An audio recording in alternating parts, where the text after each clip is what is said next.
Well, good morning, everybody. Welcome. Shalom and El Vete, whatever that means. That's what it says here. On today's sports programme, we have coverage of the Gladiators, live from Rome, followed by coverage of the Gladiators, dead from Rome.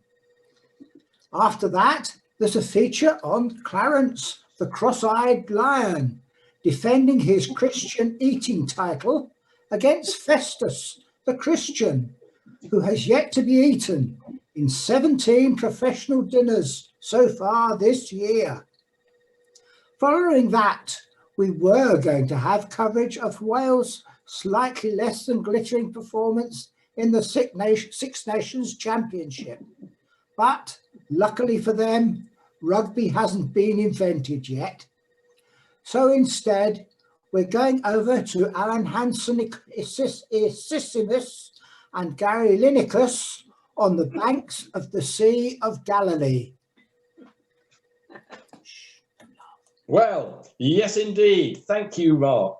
And welcome to the Sea of Galilee, where there's a huge crowd gathered today. I'd say at least 5,000. And I don't think we've seen a crowd this big since John the Baptist prayed in Nazareth 5 years ago. Well, Gary, they've all come to see one man, haven't they? Well, yes, indeed, they certainly have, Alan. And that man is, of course, Jesus, who's been praying extremely well recently. And it's rumoured that the Sanhedrin have already offered 20 silver coins for his transfer. I think they have to do better than that, Gary. I'd say he's worth at least 30 in the current market. Well, that's an astonishing figure, Alan. But back to the action. And it looks like Jesus is making an attempt to cure somebody's back pain. And, oh my word, he's better already. That was a beautiful back heel, Gary. It certainly was, Alan. Look at him now, moving through the crowd with grace and speed. He's left that defender for dead. Wait, no, he hasn't. He's gone back to him and got him up on his feet. That's a miracle, Gary. And now he's moving on to the fellow lying on the floor, who looks like he can't walk at all. He certainly is, Alan. He's working on the left leg, crossing over to the right, moves into the middle, and he's up and running. What a beautiful finish. Clinical, Gary, clinical. Well, we've seen nothing like it in our lifetimes, have we, Alan? And you have to ask, why isn't Jesus in the England national team? Probably because he isn't English, Gary. Ah, well, you're right, of course, Alan. But that'll come as a shock to the English.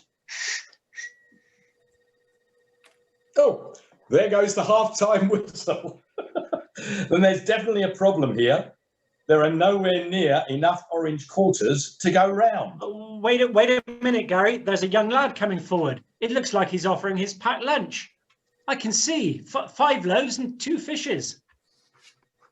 Are you sure about that, Alan? Seems quite a lot for one little boy, but nowhere near enough to feed 5,000 plus. Well, it's either that or a catering bag of fish fingers. And that little 9-year-old, he will be a popular teenager tonight, Gary. Sorry? Ah, well, Jesus is holding the bread and fish above his head. He's going to throw it all away, Gary. No, he's blessing it, Alan. And now he's distributing it among the crowd. Everyone's getting a share. What are you charging, Gary? Nothing. He's giving it away. That'll upset the pie sellers. Certainly will, Alan. But now he's sending the disciples out to collect up the crumbs. And you're not going to believe this, Alan. They're filling 12 baskets with the leftovers. Well, as it says in Alexis Ferguson's memoirs, Gary, miracles are a funny old game. Miracles are a funny old game. Well, yes, indeed, Alan. And I don't think we've seen scenes like this since, well, I can't actually remember ever seeing anything like this.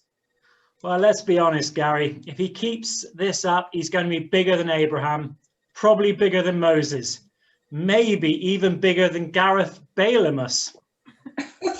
I can't argue with that, Alan. He's a great prayer and a real crowd pleaser. And let's be honest, Gary, there's no one better with crosses.